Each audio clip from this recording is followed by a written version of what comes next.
in a remote dwarven stronghold. The humans, the dwarves, the hobbits, and the elves. These four ruling races met in a dwarven stronghold to discuss something strange that had appeared in human lands. A portal with walls of flesh, all oozing and alive. As they discussed the portal, Grandolph, a grand wizard, walked in. Grandolph, having seen the future, warned them of danger, and bade them to flee. Taking Grandolph's advice, they all fled at once, and it is a good thing they did, for the worst was about to come. As they were fleeing, horrible fungus people crawled out of the portal, and hundreds of moans could be heard from underneath the ground, scratching, crawling, breaking the surface. As thousands of undead rose from the ground and started eating, and in the distance, a dragon's roar could be heard.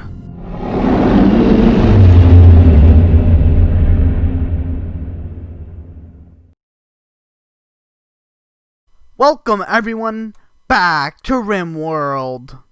So I hope you guys did enjoy that intro. This series is going to be, well, it's going to be very crazy. I'm going to show you guys the current mod list.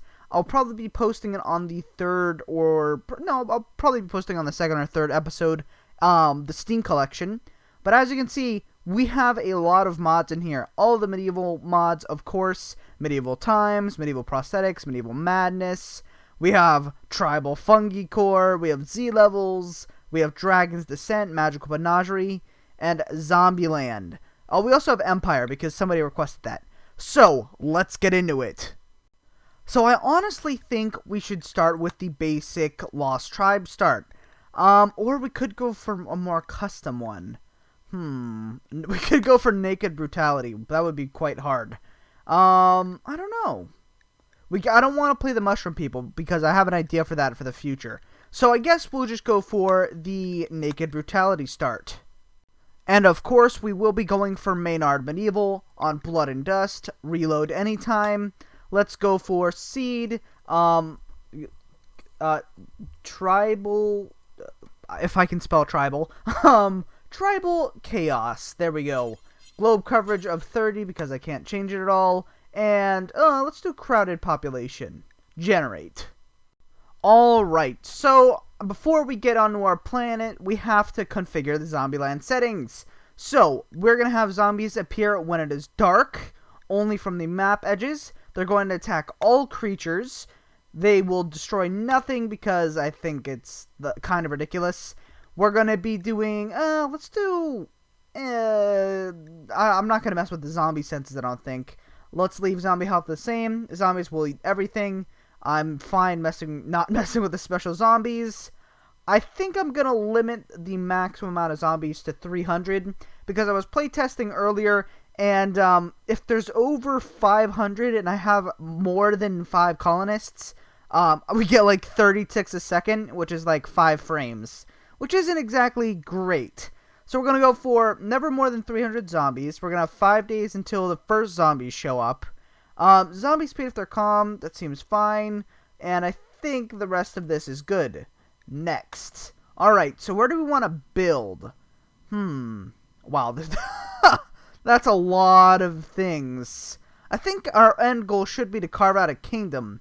So maybe we take over, like, I don't know. I'm kind of liking the Green Beetle Mountains. And I kind of want to build in a Malorn Forest as well. This looks fun. Is there? Ooh, there's one on a river. 30 out of 60 growing zone, though. That's not very good. Limbus plants. Let me find an area. Alright, there's only one Malorn Forest tile where that has a long growing time.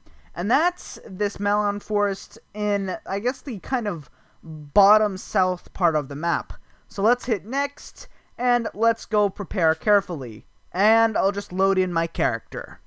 Alright guys, our main character here will be Nathar. I don't know why there's a minus there. Alright, so Nathar is an arcane conduit who is bloodlustful. He has a bit of a chemical interest, but he's also a diplomat and magically gifted.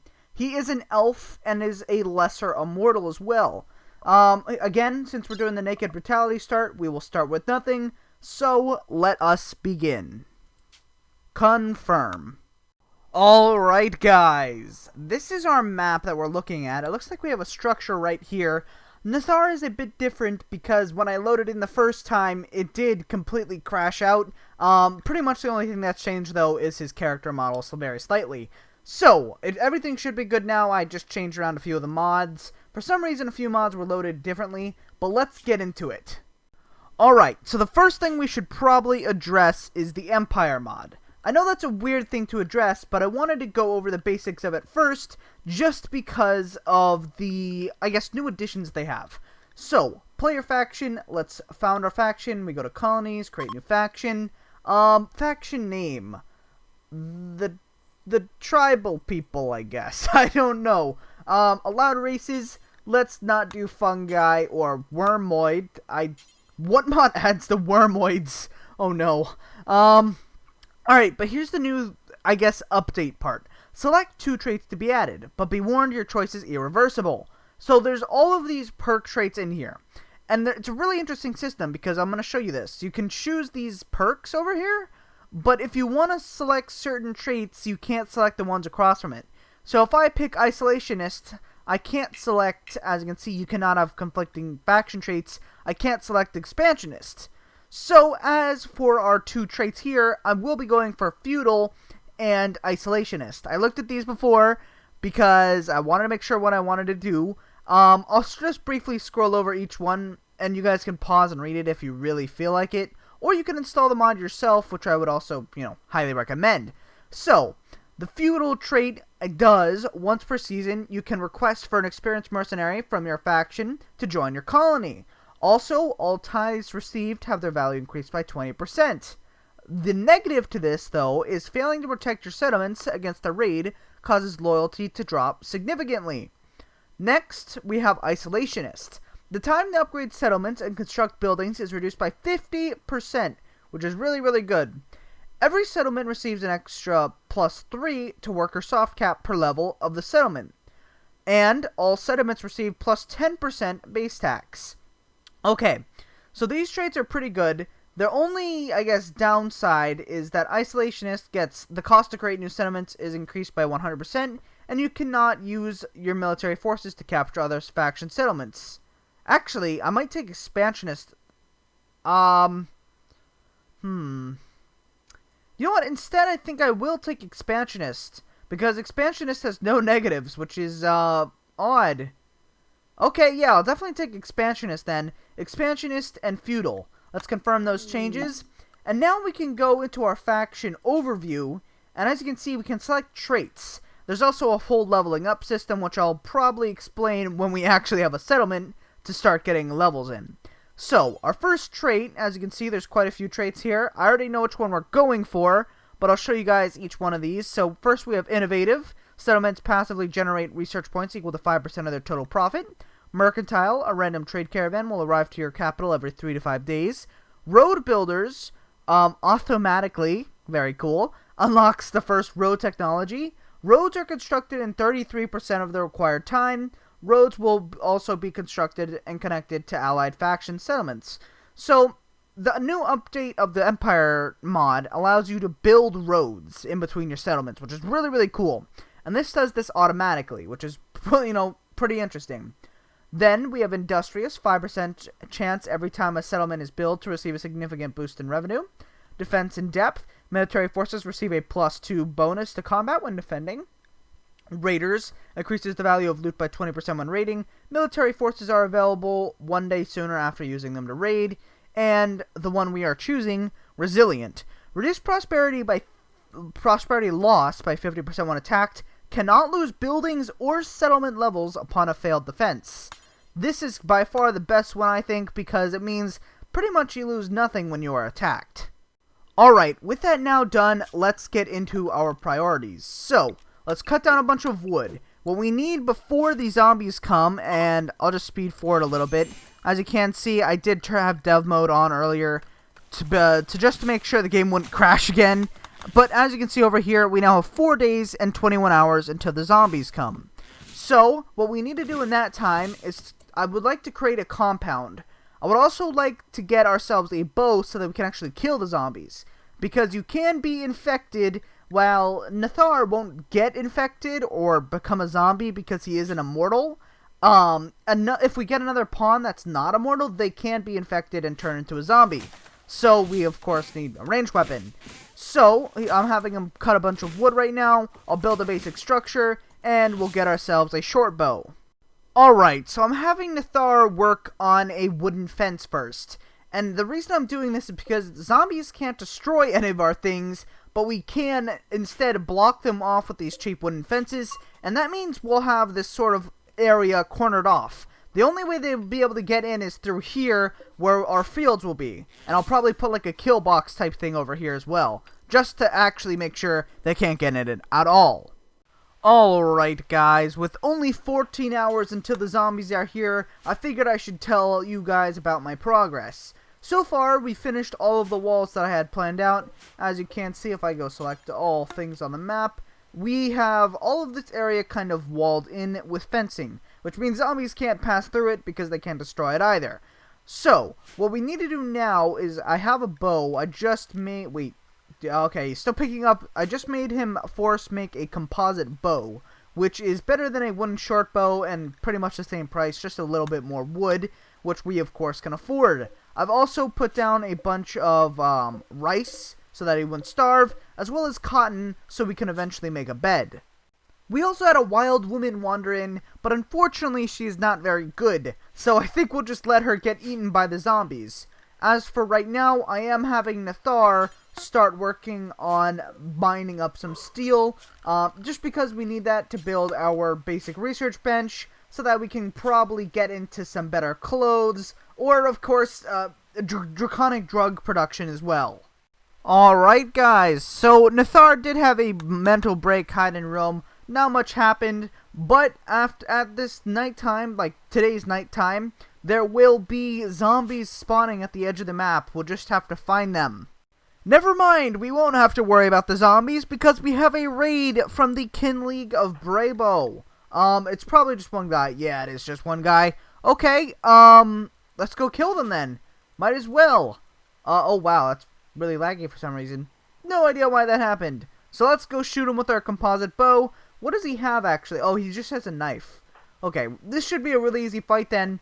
And if we don't kill him, we can actually steal his clothes, which would be pretty beneficial actually. Alright, move up. Shoot that person. Yes. Alright, pretty accurate. Instantly hitting him twice actually. Oh. Okay, we're doing pretty well so far. Keep running and gunning, or start doing it. Okay, move back more. And he should be dead any second now.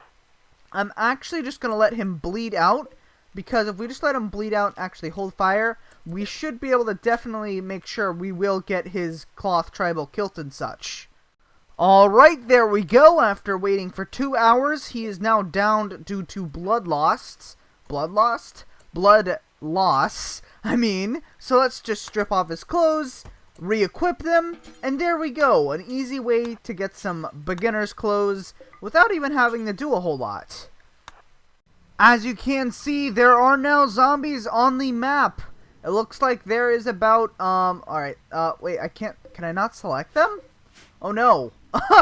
Oh, wait, no, I can't select them. Oh, that's weird. Alright, anyway, there's 1, 2, 3, 4, 5, 6 zombies on the map, killing the various wildlife. The wildlife will probably win. Yeah, as you can see, the wildlife did win. Just because the wildlife, oh, wow. Oh, that's actually, like, really bad. Okay, we have a zombie attack, which is like a raid from zombies. Except they won't attack you immediately. Really? Oh no, we got really unlucky. Okay, so some of the special zombies that you guys probably saw are like the suicide bomber zombies, the electric zombies. Is that a magic zombie? Okay, anyway, this is one of those special zombies, a miner zombie, which means it can mine through mountains, which is no good. So I think we should probably send Nathar out to go clear out the horde a bit. I think we can probably do it pretty safely. At the end of the day, they're like much slower than us, even at their highest levels of speed. So it should be a pretty easy task with these small hordes. Alright, feel free to shoot. And kill it dead. Or don't.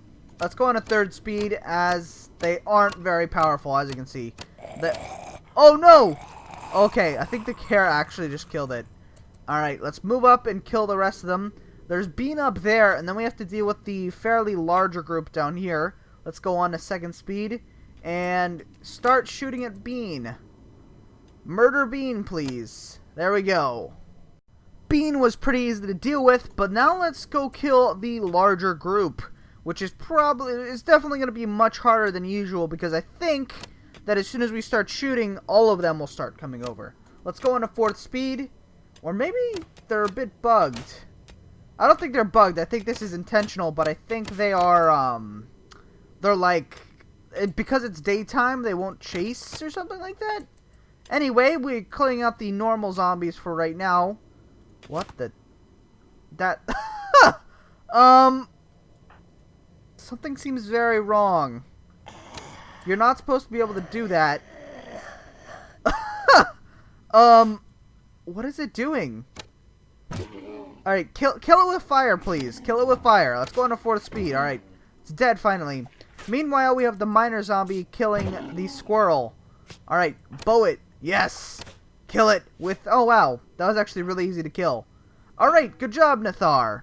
And as you can see, he'll run each zombie corpse, turning it into zombie serum, which can be used, if you look here, small amount of extract from a zombie. Come up to 100 of the extract to craft a drug called zombie serum that is used on operations or on uninfected body parts. Pretty much it allows you to cure the zombie virus. But with that said, I think we will just about wrap up here. Today's been, well, it's been a classic start. You know, we have Nathar with his composite bow. We have some clothes for him that we stole off of a dead man. We have a basic base setup. I'm putting floors down right now, so it should be pretty nice. We have a little bit of a compound wall set up to keep zombies out. So overall, it's going pretty well. But with that said, if you guys did enjoy this video, please like, share, subscribe, comment. Any support that does get us out there is very greatly appreciated. Anyways, have a great day, and goodbye.